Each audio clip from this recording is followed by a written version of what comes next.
The fabric was there, folded among yellowed papers in the back of the most hidden drawer in the office. Victoria Sterling had never seen that piece of embroidered silk, but when her fingers brushed over the intertwined golden thread, something inside her shattered like delicate glass. The tears came before she could even understand why. 3 weeks had passed since her mother's funeral. Eleanor Sterling, the mate who had built the Sterling and Associates textile empire from the ground up. At 42, Victoria had taken over as president of the company with the same cool calculation that had made her feared on Wall Street. But in that moment, alone in the mahogany and crystal office, she held a fragment of the past that seemed to pulse with its own light. The embroidery was delicate, almost ethereal. Tiny flowers danced around two intertwined initials, ES and MR. Beneath, in nearly invisible letter, was an address, 1247 Maple Street, Brook. Before we dive into this story, tell us in the comments, where are you watching from? Now enjoy the story. Victoria turned the fabric over, found something that made her heart race. Small hand-sewn label read, "For my dear Eleanor, all my love, Miriam Rodriguez, 1983. The date confused her. In 1983, her mother had already been married to her father for 5 years, and Victoria was only a year old. Who was Miriam Rodriguez? Why had her mother kept this piece of fabric like a secret treasure? And why, when she touched it, did Victoria feel as if she were holding a piece of Eleanor's soul? The answer came in the form of a letter folded beneath the fabric. Her mother's shaky handwriting, clearly written in her final days,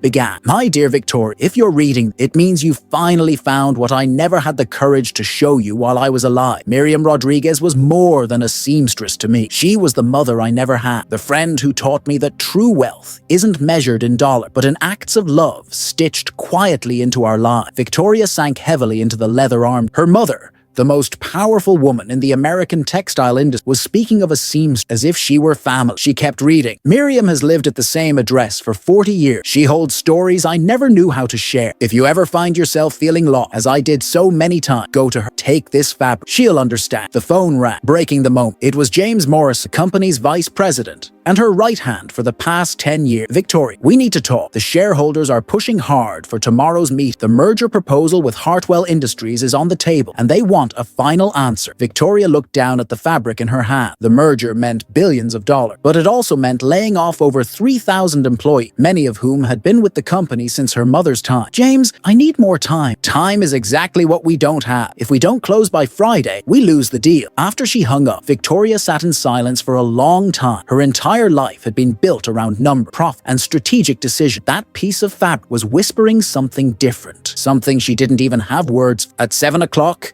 after the last employee had left, Victoria grabbed her key and walked out of the glass and steel skyscraper that housed Sterling and Associates. For the first time in years, she wasn't heading home to her penthouse in Manhattan. She was going to Brooklyn, to an address her mother had kept secret for decades. The drive took an hour in heavy traffic. As she left the upscale neighborhoods behind, the scenery began to change. Red brick buildings replaced the skyscraper. Small, family-run shop took the place of designer boutique. Victoria felt like a stranger in this world, wearing her Armani suit and driving her gleaming BMW. Maple Street was a quiet road, lined with row, each with a small front garden. Number 1247 was a two-story house painted pale blue, with a tiny porch where flower pots created a rainbow of color. Victoria parked and sat for a few moments. Watched through the lit window on the first floor. She could see a small, stooped figure moving slowly. Her hands trembled as she picked up the embroidered fabric and stepped out of the car. The doorbell chimed, soft and melodic. Slow footsteps approached, and then the door opened to reveal a woman in her 70s, her gray hair pulled back in a simple bun, her brown eyes holding decades of story. "Can I help you?" Her voice was gentle, with a faint accent Victoria couldn't quite place. I'm looking for Miriam Rodriguez." "I'm Miriam." The woman tilted her head, curious. Victoria held out the embroidered fabric with shaking hand. "My mother was Eleanor Sterling. She passed away 3 weeks ago and left this for me, along with your address." The effect was instant. Miriam's eyes filled with tears, and she pressed her hands to her chest as if she'd been struck. For a moment, that felt endless. Two women looked at each other, one rich, powerful, the other humble and unassuming, connected by a piece of fabric that carried decades of silent love. "Eleanor," Miriam whispered, her fingers brushing the embroidery. "My dear Eleanor, please come in. There's so much you need to know. Before we dive into this story, tell us in the comments, where are you watching from? Now, enjoy the story. Miriam's living room was a sanctuary of memory. Fabrics of every color and texture draped over the arm, hand-embroidered throws adorned the wall, and the scent of lavender mixed with the smell of thread and needle, creating an atmosphere Victoria had never experienced. It felt like stepping into a hug made tangible. "Sit down, dear. I'll make some tea." Miriam disappeared into the kitchen, leaving Victoria alone with her discovery. The coffee table was covered in photo albums, time-worn pattern notebooks, and a carved wooden box that looked like it held treasure. Victoria picked up one of the albums and opened it carefully. First page took her breath. There was her mother, Eleanor, but not the stern, impeccable woman she had known. This Eleanor was about 20, smiling genuinely in a simple blue cotton dress. Next to her, a much younger Miriam held a measuring and smiled with the same gentle warmth Victoria had just witnessed. She was so different back then. Miriam's voice startled her. The seamstress had returned with a tray of tea and homemade cookie, moving with the quiet grace of someone who had spent decades creating beauty with her own hand. "When did you meet her?" Victoria asked, accepting the delicate porcelain cup. Miriam settled into the chair, across her eyes drifting into the past. "It was 1982. I had just opened my little sewing workshop here in Brooklyn. Your mother showed up at my door one rainy October afternoon, soaked and crying. She had run away from home." Victoria almost dropped her cup. "Run away? But why?" "Your grandfather, Richard Sterling, had arranged a marriage for her with a man 40 years her senior, the owner of a chain of department stores. Eleanor was only 19, and she was terrified. She told me she'd boarded the first bus she saw and gotten off in Brooklyn without any idea where to go." The revelation hit Victoria like a punch to the gut. Her mother had never spoken of an arranged marriage or of running away from home. The family's official story was that Eleanor married her father, Thomas Sterling, for love at 24 after earning her business degree. "But she married my father in 1985. Yes, 3 years later." "Near." Miriam smiled sadly. "Those 3 years spent here with me were the happiest of her life. And mine too." Miriam opened the wooden box and took out a stack of yellowed letters, all addressed to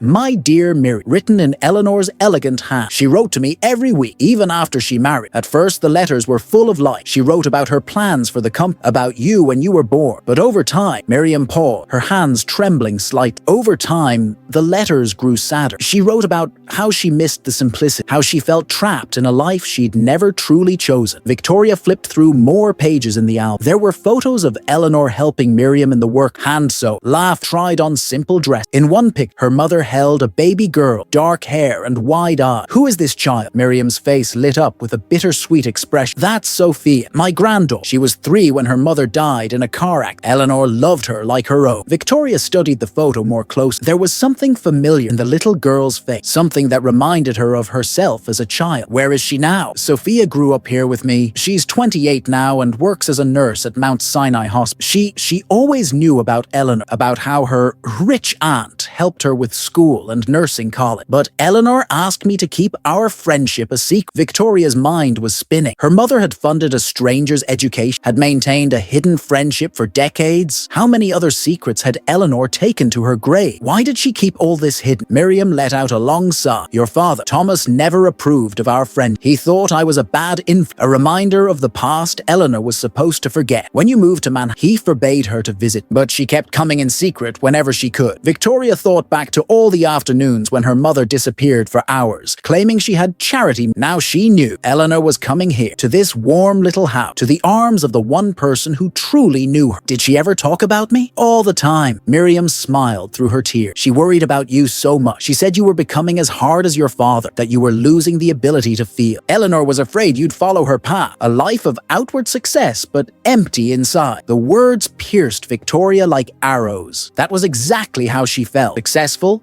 respected, profoundly alone. She'd built walls around her heart so high that even she couldn't climb them. "She left something for you too." Miriam stood and walked to an old dress, pulling out a sealed envelope with Victoria's name written in Eleanor's handwriting. "She gave me this 6 months ago when she found out she was sick. She said to give it to you only if you came looking." With trembling hands, Victoria opened the envelope. The letter inside was long, written in her mother's increasingly frail script. "My dear Victoria, if you're reading this in Miriam, it means you finally found I never had the courage to show you. Miriam was my salvation when I was young and lost. She taught me that true wealth isn't measured in a bank account, but in the ability to touch another person's heart. I made so many mistakes, Victoria. I let your father convince me that our life in Brooklyn was unworthy, that I needed to forget who I really was to become the perfect wife of a mag. But I could never forget those afternoons sewing with Miriam, listening to her story, feeling truly loved. You're on the same path I walk, building an empire while losing your soul along the way. Miriam can teach you what I never knew how to teach, that success without love is just a gilded prison. There's something else you need to know. Sterling & Associates wasn't built solely on my work. Miriam created the first designs that made us famous. Dresses that put our company on the map were based on her pattern, developed over years. I never gave her the credit she deserved, and that haunts me to this day. In her wooden box, you'll find the original design. They're worth more than any corporate merger. They are the true soul of our company. Use this knowledge wisely, my daughter, and please give Miriam the recognition I never had the courage to give. Victoria finished reading, tears streaming down her face. She looked at Miriam, who watched in silence, and finally understood the magnitude of what she had uncovered. Her mother hadn't just hidden a friend, she had hidden the true origin of the Sterling Empire. The design, Victoria whispered. They're all here. Miriam opened the wooden box complete, revealing hundreds of sketches,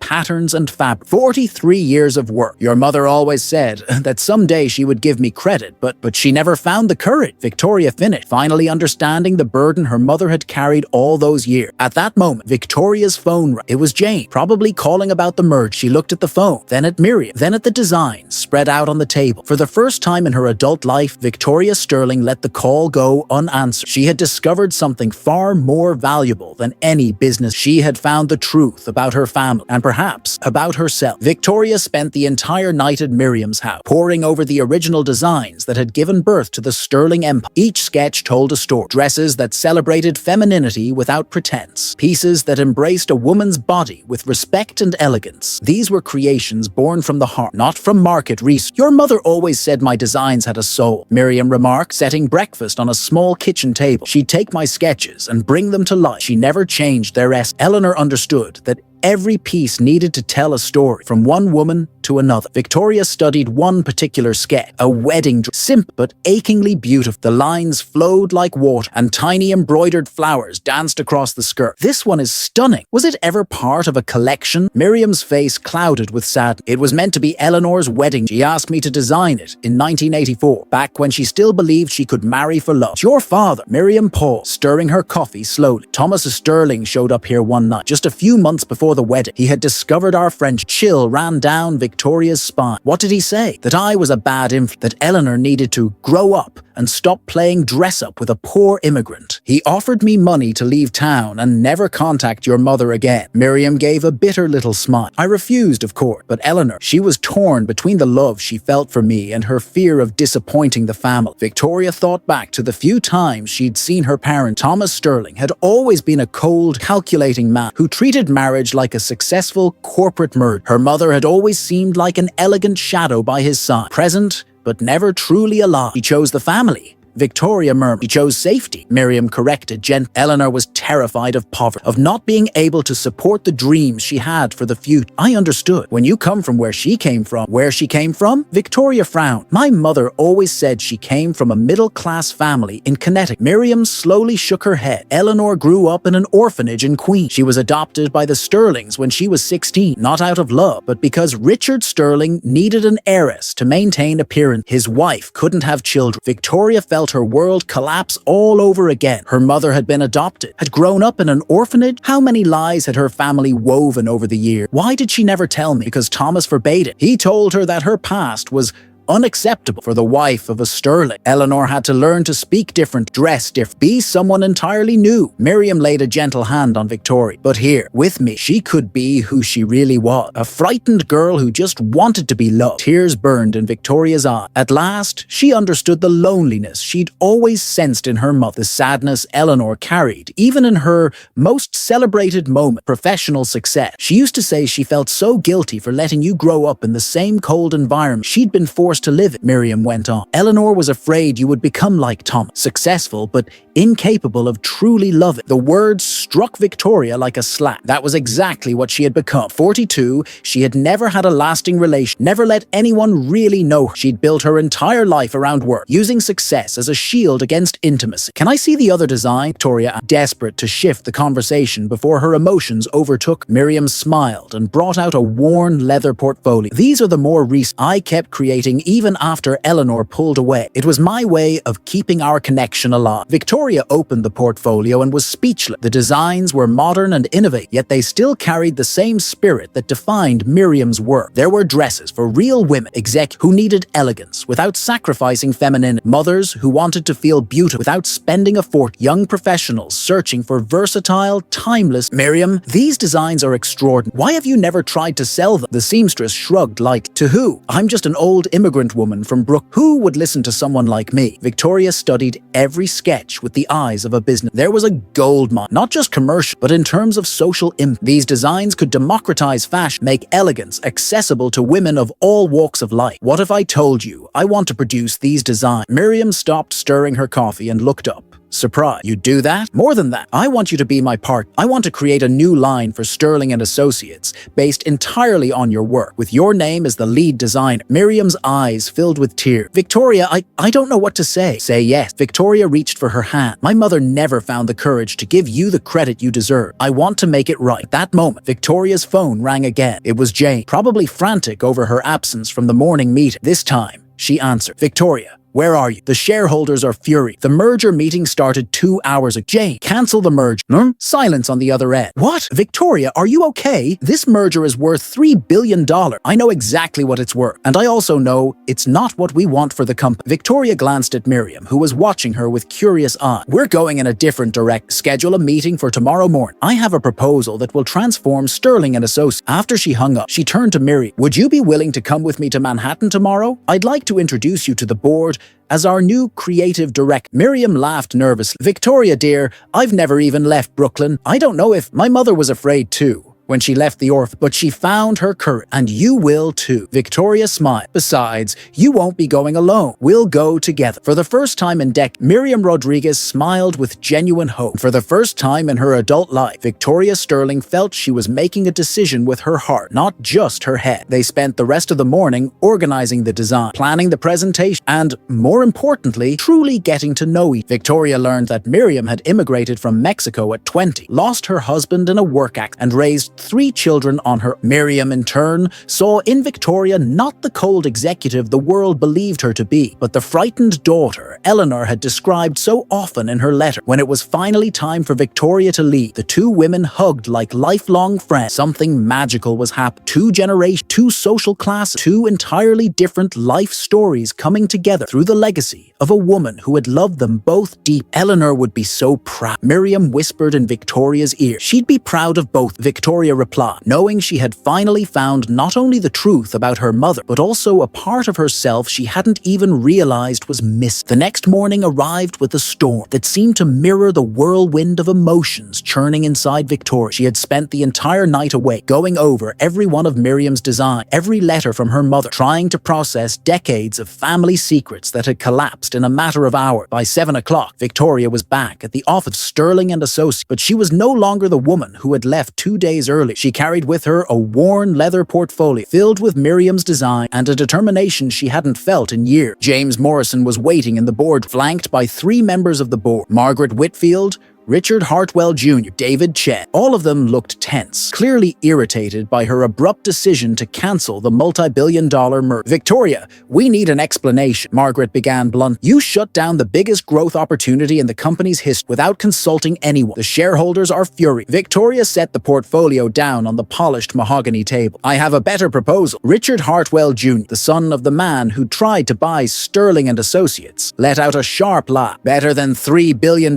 This I have to see. We're going to launch a new product line based on original designs that will redefine the accessible fashion market, Victoria announced, opening the portfolio and spreading Miriam's sketches across the table. The silence that followed was deafening. The board members stared down at the design, their expressions shifting from confusion to outright disbelief. Victoria, David Chen said carefully, these look amateur, like something from a neighborhood seamstress. They are from a neighborhood seamstress, Victoria replied firmly. Miriam Rodriguez from Brooklyn. And these amateur drawings are the foundation of every major success Sterling and Associates has ever had. Margaret's brow furrowed. What are you talking about? Victoria drew in a deep breath and told them everything. How her mother had run away from home, the secret friendship with Miriam, the original designs that had catapulted the company into the spot. As she spoke, she watched their faces shift from skepticism to shock. You're saying our entire business was built built on plagiarism?" Richard asked, his voice taut with outrage. "I'm saying it was built on an uncredited partnership," Victoria correct. "And now we're going to set that right." James shook his head vigorously. "Victoria, this is insane. Even if this story is true, going public with it would be corporate suicide. Our competitors would tear us apart. We're not going to admit we stole anything. We're going to celebrate what we've uncovered." Victoria countered, "We'll make it a story of redemption, of a company that honors its roots and elevates authentic talent." Margaret picked up one of the sketches and studied it more closely. "These designs are interesting, but hiring an unknown seamstress as creative director? Victoria, have you lost your mind? Miriam Rodriguez isn't unknown. She's the creative force behind everything we've achieved, and her new designs are revolutionary." Victoria pointed to a particular set of sketches. "Look at these dresses for professional women. Elegant but practical, feminine but powerful, accessible but sophisticated. This is the future of fashion." David Chen flipped through the financial project Victoria had compiled overnight. "Production costs would be significantly lower than our current line. Profit margins could be huge." "Exactly," Victoria said,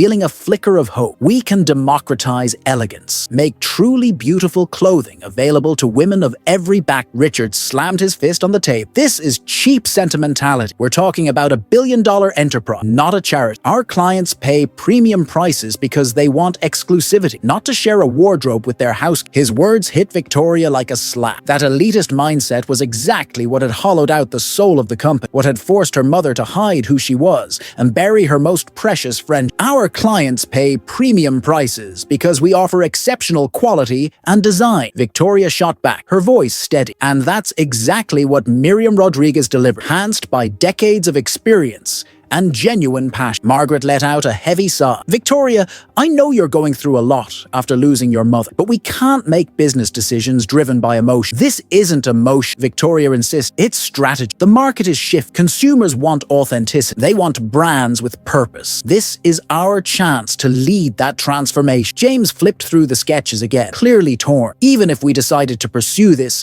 it would take months, maybe years, to develop, test, and launch. Or," Richard cut in with a cruel smile, "we could just accept Hartwell Industries off, pocket our $3 billion, and let them worry about innovation." Victoria looked around the table, seeing in every face the same cold greed that had defined her father. These were people who viewed fashion as nothing more than numbers on a spreadsheet, who had completely lost touch with the art and humanity at its core. "You don't understand," her voice shaking with contained emotion. "This isn't just a business decision. It's about honoring my mother's memory. It's about righting a historic wrong. It's about giving an extraordinary woman the recognition she deserves." "Your mother is dead, Victoria," Margaret said, her voice unflinching. "Sentiment doesn't pay dividends." The silence that followed was suffocating. Victoria felt something inside her break, not just her heart, but the last thread of loyalty she'd ever felt toward these people she had once considered her professional family. "Very well," she said at last, her voice gaining a cold steadiness that surprised even her. "We'll put it to a vote. All in favor of partnering with Miriam Rodriguez and developing the new line, raise your hand." She raised her own and looked around the table. James hesitated, visibly conflicted, but kept his hands flat on the table. The others didn't move. "All in favor of merging with Hartwell Industries?" 4 hands shot up at once. Victoria felt her world collapse around. She had lost. Not just the vote, but the chance to honor her mother and give Miriam the credit she deserved. "The decision is made," Margaret declared with a hint of satisfaction. "We'll proceed with the merger." Victoria slowly gathered Miriam's design, every movement feeling impossibly heavy. "You're making a terrible mistake. The only mistake would be letting feelings get in the way of business," Richard replied. "Your mother would have understood." "You didn't know my mother," Victoria said as she turned to leave. "And clearly, I didn't know any." As she walked out of the boardroom, it felt like she was leaving behind not just a job, but an entire life built on false foundations. She had uncovered the truth about her family, her company, and herself, but it seemed too late to change any of it. Or maybe it wasn't. Sitting in her office, staring at Miriam's designs spread across her desk, Victoria made the most important decision of her life. If she couldn't honor her mother through Sterling and Associates, she would honor her another way. She picked up the phone and dialed Miriam's number. "Miriam, it's Victoria. I need to ask you something important. Would you start a company, one that's ours, where your talent finally gets the recognition it deserves?" Miriam's voice, full of emotion and hope, came through the line. "My dear, I'd do anything if it means honoring Eleanor's memory." Victoria smiled through her tears. She might have lost this battle, but the war was just beginning. If you believe love and justice can transform anything, leave a comment sharing your thoughts about Victoria's decision. 3 weeks had passed since Victoria had made the most radical decision of her life. Stepping down as president of Sterling and Associates had felt like tearing out a piece of her own soul, but it had also been liberating in a way never imagined possible. Now, sitting in the small office she'd rented in a modest commercial building in Soho, Victoria watched as Miriam worked on her first official creation for the new company they'd named Threads of Heritage. At first, the seamstress had been intimidated by Manhattan's corporate world, but over the last few weeks she had blossomed like a flower finally planted in the right soil. "Victoria, dear," Miriam said, without looking up from the fabric was delicately embroidered. "Are you sure we did the right thing? Sometimes I feel guilty, like I'm the reason your life has been turned upside down." Victoria smiled, watching Miriam's skilled hands transform a plain piece of cotton into a work of art. "Miriam, for the first time in 42 years, I feel like I'm living my life, not the life other people planned." The truth was more complicated than Victoria wanted to admit. Past few days had been an exhausting, emotional roller. By resigning from Sterling and Associates, she hadn't just left a job. She had let go of an identity she'd spent decades building. High society friends had distanced, viewing her choice as a betrayal of her own class. Business magazines speculated about a possible break. Even James Morris, whom she had once considered a close friend, had stopped returning her call. But the most painful blow had come from an unexpected place. Sophia Rodriguez, Miriam's granddaughter. Victoria remembered the encounter vividly. Sophia had shown up at the office unannounced, a young nurse of 28 with the same expressive eyes as her grandmother, carrying a fury that cut like a blade. "So you're the daughter of the woman who exploited my grandmother for 40 years, Sophia had said, wasting no time on pleasant. "And now you want to redeem yourself by making her your personal salvation." The words had landed on Victoria like a punch to the gut. "Sophia, it's not like your grandmother is my partner, not my employee. She owns 50% of the company. 50% of nothing is still nothing," Sophia had shot back. "My grandmother spent her entire life creating designs that made your family rich, and she never got a cent in royalty. Now that you've lost your empire, you come here to play social entrepreneur." Victoria had tried to explain, but Sophia wouldn't hear it. "My grandmother is 70 years old. She deserves peace, not to be dragged into another Sterling." The conversation had ended with Sophia storming out, leaving Victoria and Miriam in an awkward, heavy silence. Since then, the tension hung over the little off like a storm cloud. "Miriam," Victoria said carefully, "Sophia is right to be worried. Maybe I am being pulling you into this." Miriam finally lifted her eyes from her embroidery. Victoria saw a determination there she hadn't expected. "Victoria Sterling, you listen to me. I have lived 70 years in this world. I raised 3 children alone. I survived poverty, prejudice, and loneliness. I know exactly when someone is trying to use and when someone genuinely cares." She set the embroidery aside and took Victoria's hands in hers. "Sophia is scared. She watched me suffer when Eleanor drifted away, and she saw how devastated I was when your mother died without ever finding the courage to give me the credit I deserve. She's trying to protect me from that pain again." Victoria felt tears burn her eyes. "But what if she's right? What if I'm just repeating my mother's mistakes?" "You are not your mother," Miriam said firmly. "Eleanor was a wonderful woman, but she was a coward. She was afraid to disappoint, afraid she wouldn't be accepted, afraid to lose what she'd built. You walked away from billions of dollars to do what you believe is right. That is not cowardice." At that moment, the phone rang. It was Marcus Thompson, the lawyer Victoria had hired to handle the legal aspects of the new company. His voice was tense. "Victoria, we have a problem. Sterling and Associates has filed a lawsuit against you and Miriam, claiming that Miriam's designs are the company's intellectual property." Victoria felt her blood turn cold. "What? Those designs predate the founding of the company." "No, they're arguing that any creative work developed in collaboration with Eleanor Sterling automatically belongs to the company. It's a weak claim, but it could tie you up in court for years." After she hung up, she explained the situation to Miriam, who listened in silence, her hands trembling slightly. "Can they do that?" Miriam asked quietly. "They can try, and even if they lose, they can bleed us dry with legal before we ever get started." Victoria ran her hands through her hair, feeling the weight of it all. "Miriam, maybe we should walk away. I can't let them drag you into this fight." "No." Miriam's voice rang out stronger than Victoria had ever heard it. "I will not walk away. Not this." She stood and went to a drawer, pulling out an old metal box. "There's something I never told you about Ellen, something that could change everything." Victoria watched as Miriam opened the box, revealing dozens of letters, handwritten contracts, and, at the bottom, a faded official document. "In 1984, when Eleanor decided to marry your father, she came to see me one last time. She was desperate, knowing Thomas would force her to cut all ties with me. She did something she made me promise never to reveal. Miriam took out the document and handed it to Victoria. It was a partnership agreement signed by Eleanor Sterling and Miriam Rodriguez, dated March 15th, 1984. She made me an official partner in the company, Miriam said softly. Not just in the designs, in everything. 50% of Sterling and Associates was always legally mine. Victoria read the document in growing disbelief. It was all there. Certified signature, witnesses, detailed clauses about profit sharing and intellectual property. Why didn't you ever use them? Because Eleanor begged me not to while she was alive. She was terrified of what Thomas would do if he found out. But now, Miriam's eyes filled with tears, though she smiled. Now, I can finally honor her memory the right way. Victoria looked from the document to Miriam, then at the designs scattered across the table. She finally understood the magnitude of what her mother had done. Eleanor hadn't just hidden a friendship. She had built an insurance policy, a way to make sure justice would one day be served. Miriam, Victoria said slowly, do you realize what this means? You own half of Sterling and Associates. You can claim billions in assets. I don't want billions of dollars. Miriam replied simply, I want my work acknowledged. I want Sophia to know that her grandmother wasn't a victim. She was a strong woman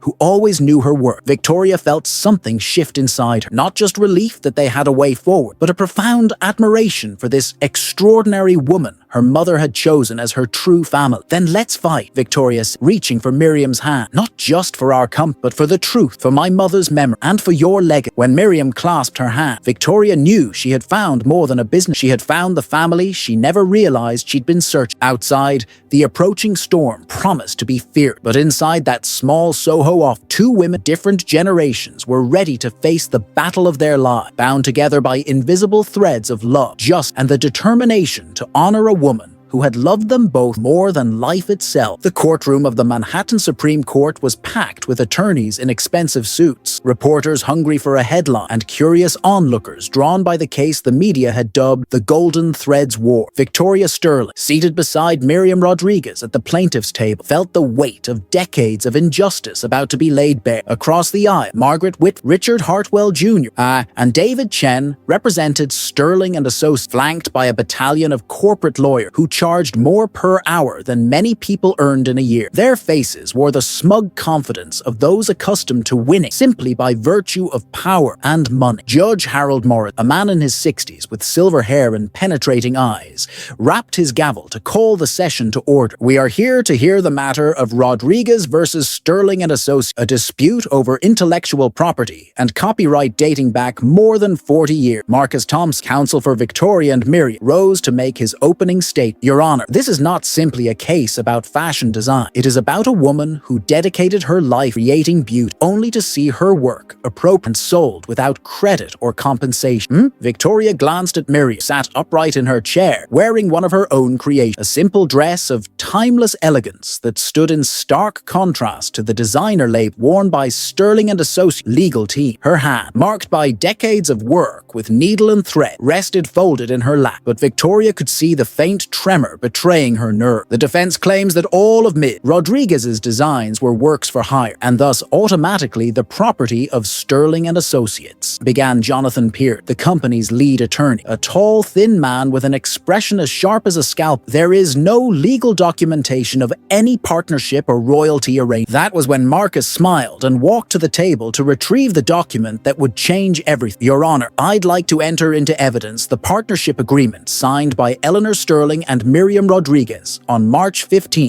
1984, duly notarized and witnessed by two parties. The silence that followed was absolute. Victoria watched as the confident faces across the aisle transformed into barely concealed panic. Margaret Whitfield leaned over and whispered urgently into Pearce's ear. He immediately requested a recess to review the document. During the 15-minute break, Victoria and Miriam stepped into the hall. The older woman looked shaken by the formality of the court and the hostility emanating from the other side. Victoria, dear, Miriam whispered, maybe there's still time to walk away. I don't want you to lose everything because of me. Miriam, look at Victoria gently cupped her face. You are not the cause of anything. You are the solution. For 40 years, This company made fortunes off your talent without giving you a cent. That ends today." When they returned to the court, Jonathan Pierce looked as if he'd aged a decade. The contract was genuine, and he knew it. His strategy now was to attack it on technical ground. "Your Honor," Pierce began, "even if this document is authentic, the statute of limitation contractual claims expired long ago." Marcus was ready. "The statute begins to run when the injured party becomes aware of the violation. Ms. Rodriguez was never informed that her designs were being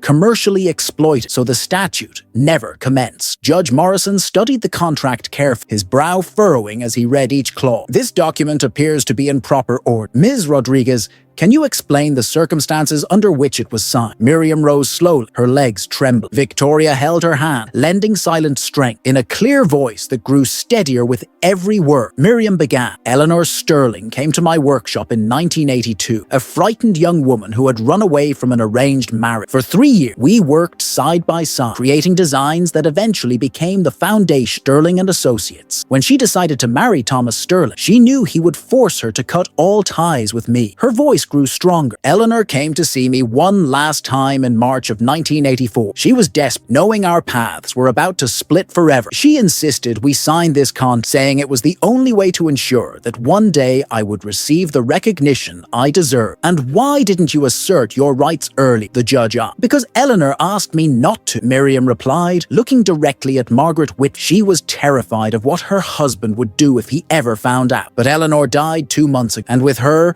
my promise of silence died too." Jonathan Pierce tried one last desperate gamble. "Your Honor, even if this contract is valid, how can we know these designs truly originated with Ms. Rodriguez? Anyone can claim to have created something decades." At that, Victoria stood and walked to a large box that had remained closed throughout the proceeding. "Your Honor, I'd like to submit into evidence Ms. Rodriguez's original design dated from 1980 to 2024, containing over 1,000 original creations, including preliminary sketches of every design that made Sterling and Associates famous." She opened the box, revealing dozens of worn sketchbooks. Each page was filled with meticulous drawings, fabric swatches, measurements, and notes on techniques. The chronological progression was clear, undeniable. The judge flipped through the journal, comparing the sketches with photos of the iconic dress. The resemblance was indisputable. "Additionally," Victoria continued, "we have sworn affidavits, 3 former Sterling and Associates employees, confirming that they witnessed Eleanor Sterling visiting Ms. Rodriguez's workshop in the 80s and 90s, always carrying sketches and fabrics." Margaret leaned toward Pierce and whispered something urgent. He requested a sidebar with the judge. After a few tense minutes,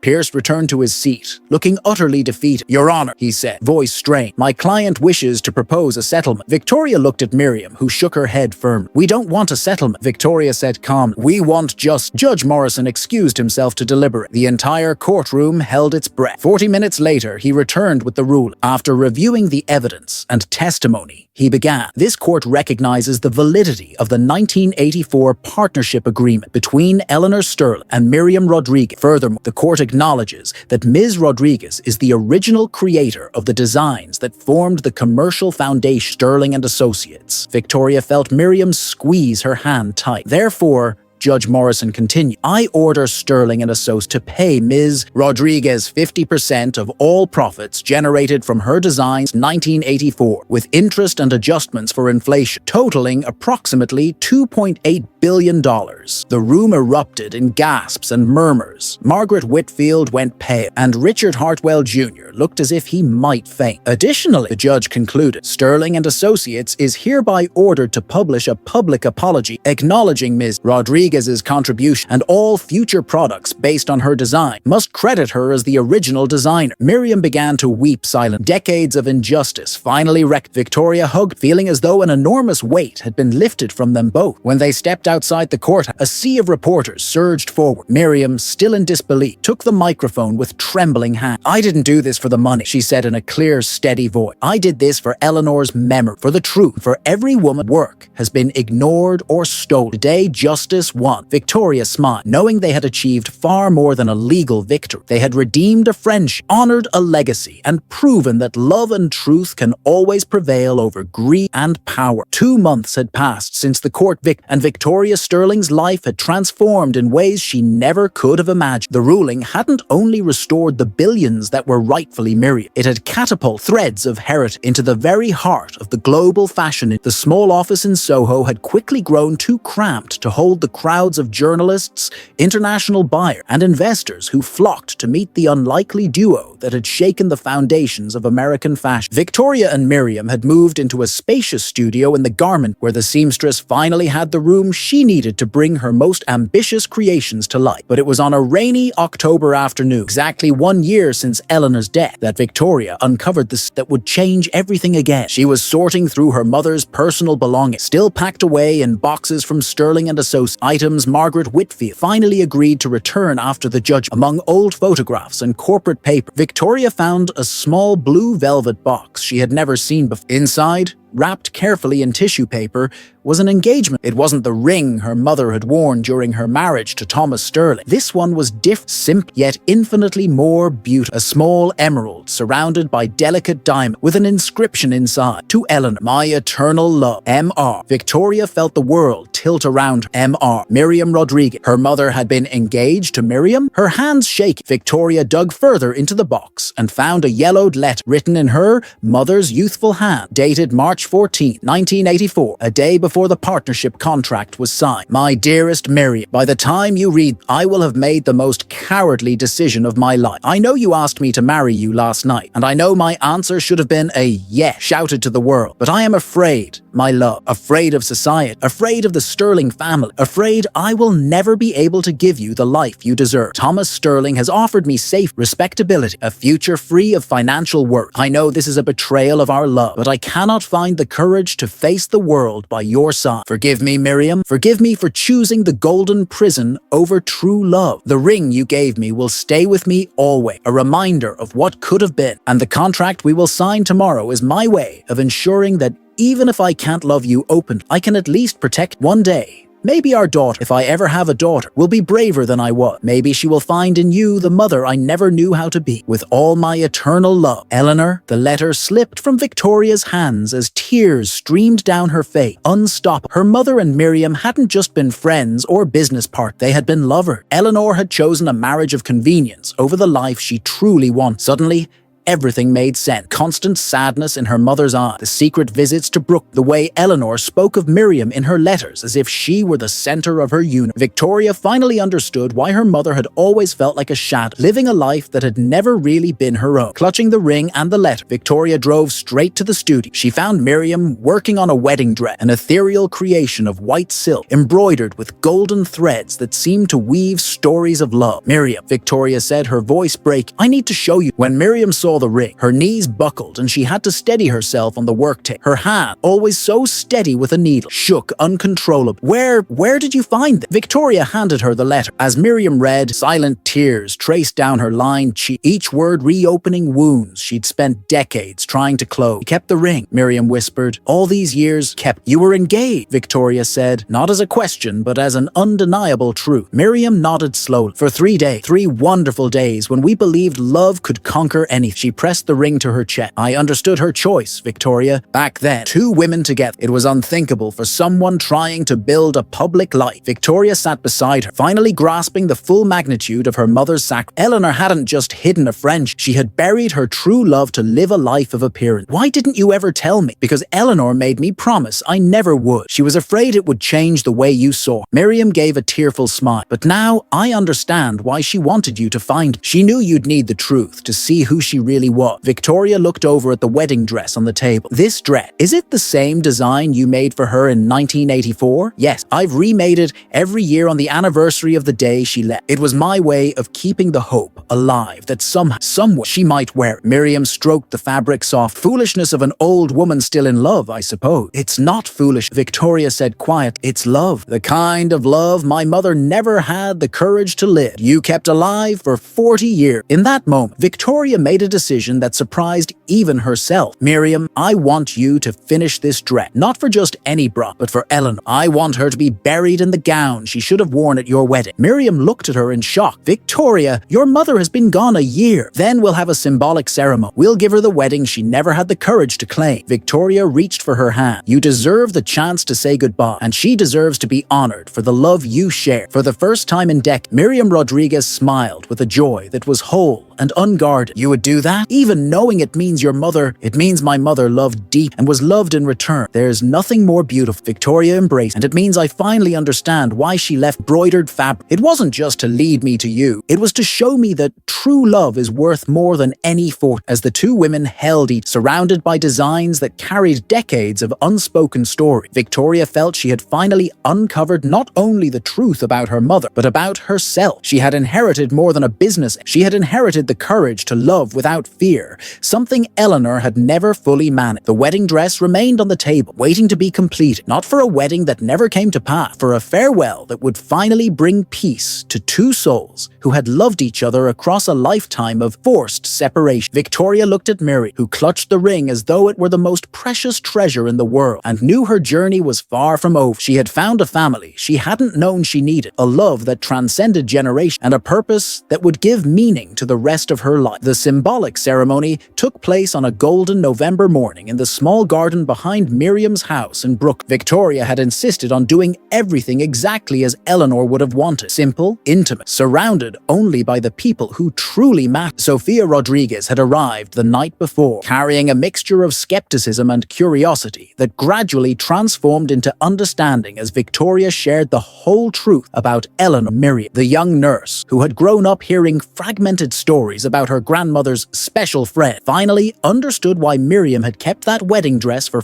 40 years. "Grandma," Sofia said, as she helped Miriam into the elegant navy blue suit Victoria had commissioned just for the occasion. "Are you sure you want to do this? Won't it be too painful?" Miriam smiled, her hands steady as she adjusted the string of pearls Eleanor had given her decades ago. "My dear, I've carried this pain for 40 years. Today, I finally get to turn it into peace." Victoria had hired Reverend Michael Chen, a progressive minister known for ceremonies of healing and reconciliation. He arrived at 10 o'clock, carrying a worn Bible and a gentle smile that immediately put everyone at the garden had been transformed into a small sanctuary. Victoria had arranged for dozens of white roses, Eleanor's favorite, to be planted, their petals scattered across the stone path that led to the makeshift altar. A framed photo of Eleanor, taken in the 1980s when her smile still reached her eyes, stood beside the wedding dress Miriam had finally completed. The dress was a masterpiece of simplicity and grace, made of pure silk, embroidered with delicate golden threads that told the story of a love that had outlasted everything. Every stitch filled with tears and hope. Miriam had worked on 3 weeks, pouring 40 years of unspoken devotion into every detail. "We are here today," Reverend Chen began, his soft voice carrying through the quiet garden, "not to mourn what wasn't, but to celebrate what always was." The love between Eleanor and Miriam was never diminished by time or circumstance. It remained pure, true, and eternal. Victoria watched Miriam, who held the engagement ring in hands that no longer trembled. She looked serene in a way Victoria had never seen, as if she had finally been given permission to love, open, even if only in memory. "Miriam Rodriguez," the minister continued, "do you accept Eleanor Sterling as your eternal companion, pledging to honor her memory and carry her love in your heart all the days of your life?" "I do," Miriam replied, her voice clear and strong. "I always have." Tears blurred Victoria's vision as she watched Miriam slip the ring onto her right ring, the same finger where Eleanor worn her wedding band to Thomas Sterling for over 20 years. "And in the name of Eleanor Sterling," Reverend Chen said, looking toward the photo, "I declare that she accepts Miriam Rodriguez as her true companion, acknowledging that love transcends time, society, and even death." It was then that something unexpected. A soft gust of wind moved through the garden, lifting the rose petals into a swirling dance around the wedding. For a moment, it felt as though Eleanor herself had come to join, free at last to dance with the woman she loved. Sofia, who had watched everything with a growing mixture of doubt and awe, began to cry quiet. "Grandma," she whispered, "feel like she's here." "She is," Miriam said, her fingertips brushing the silk of the dress. "She always has been." After the ceremony, Victoria had arranged a simple lunch inside Miriam's house. It was the first home-cooked meal she'd had in years, and the vegetable soup Miriam prepared with so much care tasted like something she'd never known what a real home was supposed to feel like. "Victoria,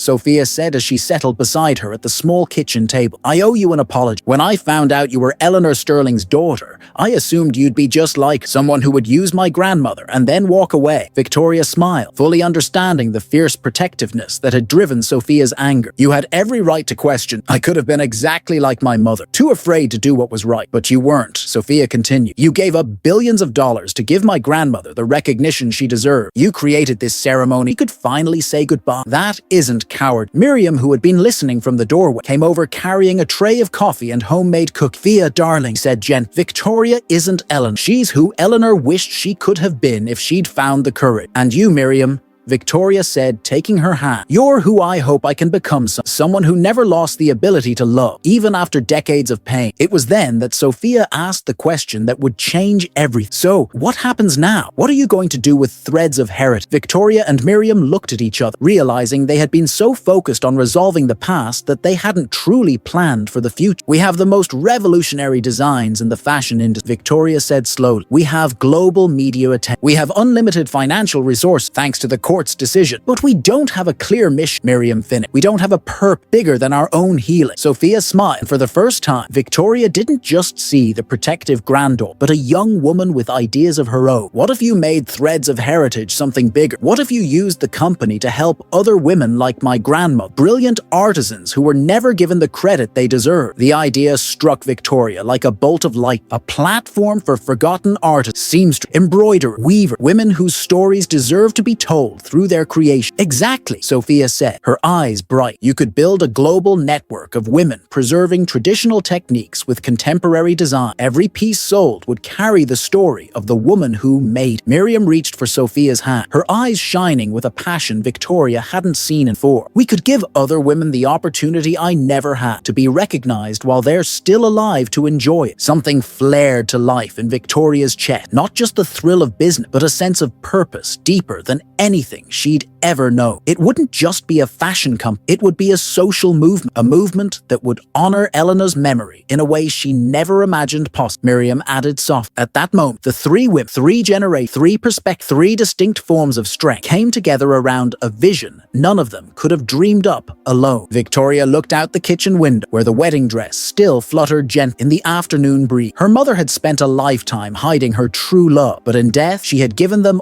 all the chance to live their dreams open. "Then it's decided," Victoria said, lifting her coffee cup in an impromptu toast. "Threads of Heritage won't just be our company, it will be our legacy for every woman who deserves to be seen, heard, and celebrate." As the three women clinked their cups together in that little Brooklyn kitchen, Victoria knew she had found more than a family. She had found a mission that would give meaning to the rest of her life. The fabric her mother had left behind wasn't just a map hat, it was the pattern for their future. 6 months had passed since the symbolic ceremony in Miriam's garden, and Threads of Heritage had become something far bigger than Victoria ever could have imagined. What began as a fashion company had evolved into a global movement connecting craftswomen from dozens of countries, giving voice and recognition to women whose talents had been overlooked for generations. The company's new headquarters spanned 3 floors of a historic building in the garment, but it retained the warm, welcoming soul Victoria had first found in that little house in Brooklyn. Every room was decorated with pieces created by their artisan partners, hand-woven rugs from Berber women in Morocco, vibrant embroidery by indigenous Guatemalan collect, delicate lacework by Portuguese grandmothers preserving centuries-old techniques. That spring morning, Victoria walked the corridor, marveling at how much had transformed, not just in the company, but inside herself. At 43, for the first time in her life, she felt truly at home. Not because she had a new address, but because she finally belonged to something greater than herself. "Victoria, querida,"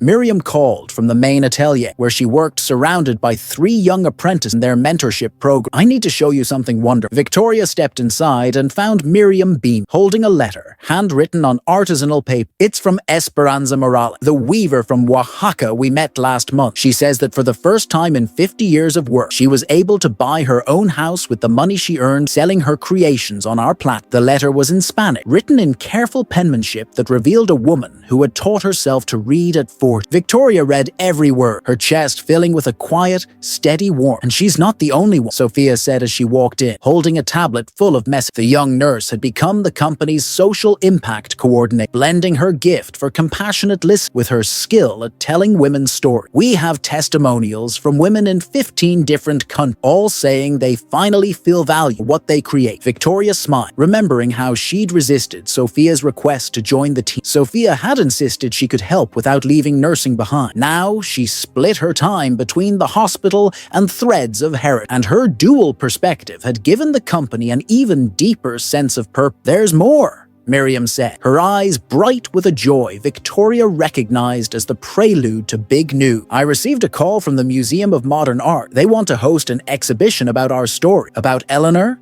about me, about how art can outlive the barriers of its. Victoria felt something inside her tight, a tender ache she'd learned to welcome instead of resist. Miriam, that's incredible. Eleanor would be proud.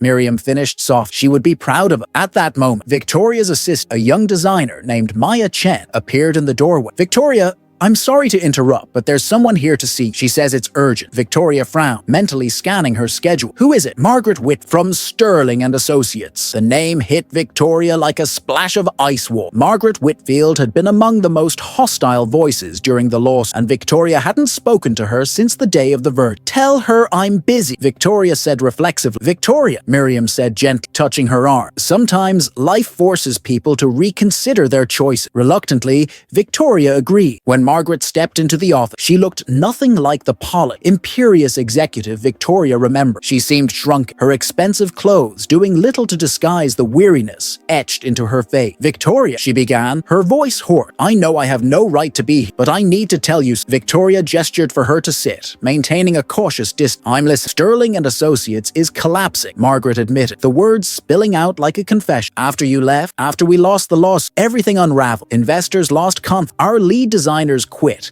and it turned out the company's reputation was entirely tied to your name and your mother's legacy. Victoria stayed silent, feeling a strange mix of sorrow and vindication. She had built her whole identity around that company, only to learn it had always revolved around. But I didn't come here to ask for help, Margaret said quickly. I came to apologize and to give you something I should have shared a long time ago. From her bag, Margaret took out an old leather folder. These are all of Eleanor's personal papers we found in the ark. Letters, photos, her private notes. I kept them hidden during the trial because I was afraid they would hurt our case. Victoria opened the folder and felt tears gather in her eyes. There were dozens of letters Eleanor had written to Miriam, but never mailed. Photographs of the two of them in unguarded moments, and a diary full of Eleanor's most private confession about the life she had surrendered when she married Thomas Sterling. Why are you giving this to me now? Victoria asked, her voice trembled. Because I finally understand I was on the wrong side of history, Margaret said, wiping away a tear. Your mother was extraordinary. She made impossible choices in an impossible time. You had the courage to make the choices she couldn't. Victoria flipped through the diary, feeling each word pierce her like a bittersweet blade. There's one more thing, Margaret added. The remaining staff at Sterling and Associates, they'd like to join Threads of Heritage, not for a paycheck, but because they believe in what you're building. Now,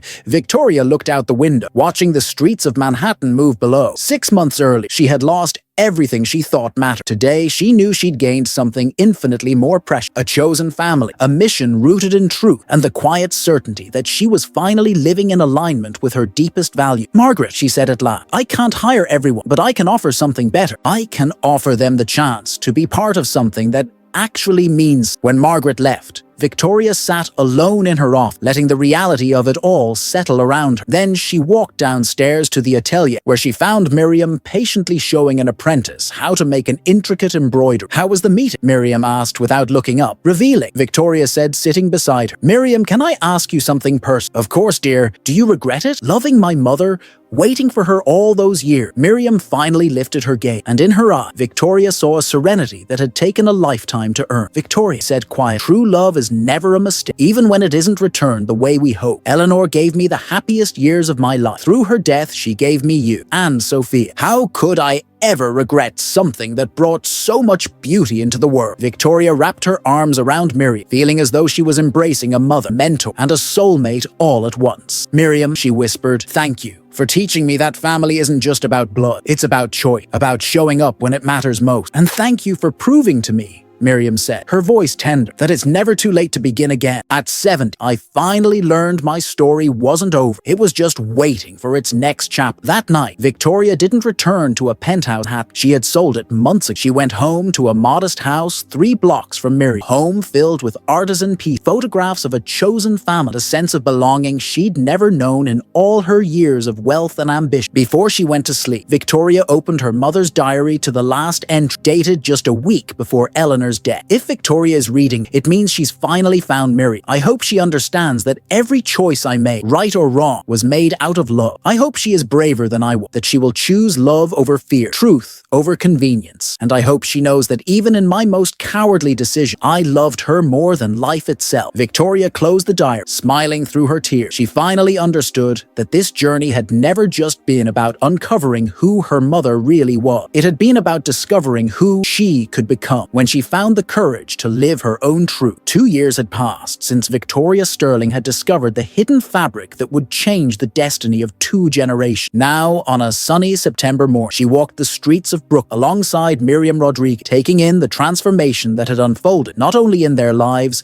but in the entire community around. Threads of heritage grown beyond anyone's expectations. What had begun as a fashion company had evolved into a global movement, connecting more than 500 craftswomen in 42 countries. Each piece sold carried not just aesthetic beauty, but a story of resilience, of talent finally recognized, of women who had found their voices through their needle thread. Victoria dear, Miriam said, stopping in front of what had once been an abandoned shop on Maple. Can you believe all this started with a single piece of embroidered cloth? Victoria smiled as she looked at the newly installed sign, Eleanor Sterling Rodriguez Center for Textile Arts. It was the first of a network of community centers. Threads of Heritage was launching in low-income neighborhoods, offering free classes in sewing, embroidery, and design to young people who might never otherwise have access to those skills. It wasn't just the fabric, Victoria replied, hugging Miriam. It was the love it represented. The love my mother never had the courage to live, but that you kept alive for 40 years. Inside the center, Sophia Rodriguez was teaching a class to 15 neighborhood teenagers. The young nurse had become the company's director of social impact, developing programs that combined textile arts with occupational therapy. Her students weren't just young people searching for a career. They were also seniors who had lost their sense of purpose, single mothers in need of income,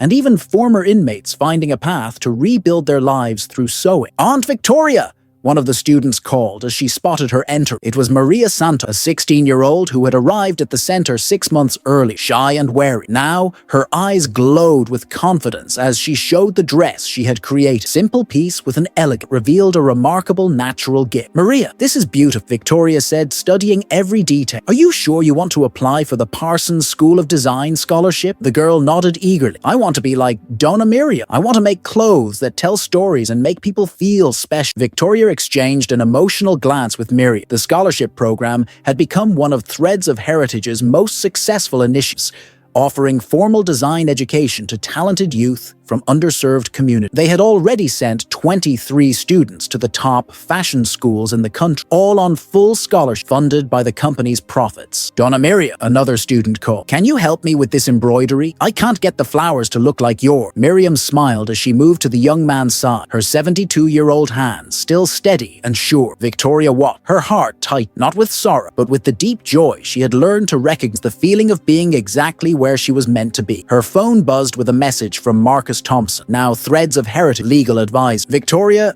I just got confirmation. The Nobel Peace Prize Committee wants to consider you for nomination next year. The work you're doing with refugee women is gaining international attention. Victoria showed the message to Miriam, who let out a soft, credulous laugh. Nobel Peace Prize? Me? I'm just a seamstress from Brooklyn. You're not just anything, Victoria told her. You're extraordinary, and the world is finally seeing. Now, the afternoon slipped by in a flurry of lessons, meetings with local suppliers, plans for the next international expansion. When the center finally closed for the day, Victoria and Miriam walked slowly home to savoring the golden sunset spilling over the streets of Brooklyn. Victoria, Miriam said, stopping in front of the house where everything had begun. Can I tell you a secret? Of course. Sometimes, when I'm working in the atelier, I feel Eleanor beside, not in a haunting way, just a warm presence like she's finally at peace. Miriam touched the engagement ring she now wore open. I think she's proud of what we've built together. Victoria felt tears sting her eyes. She is, Miriam, and so am I. Proud I had the courage to make the the right choice, proud to be part of a family that chose love over fear. That night, Victoria returned home, not to the little house she'd bought 2 years before, but to a bigger place that had become a true home for her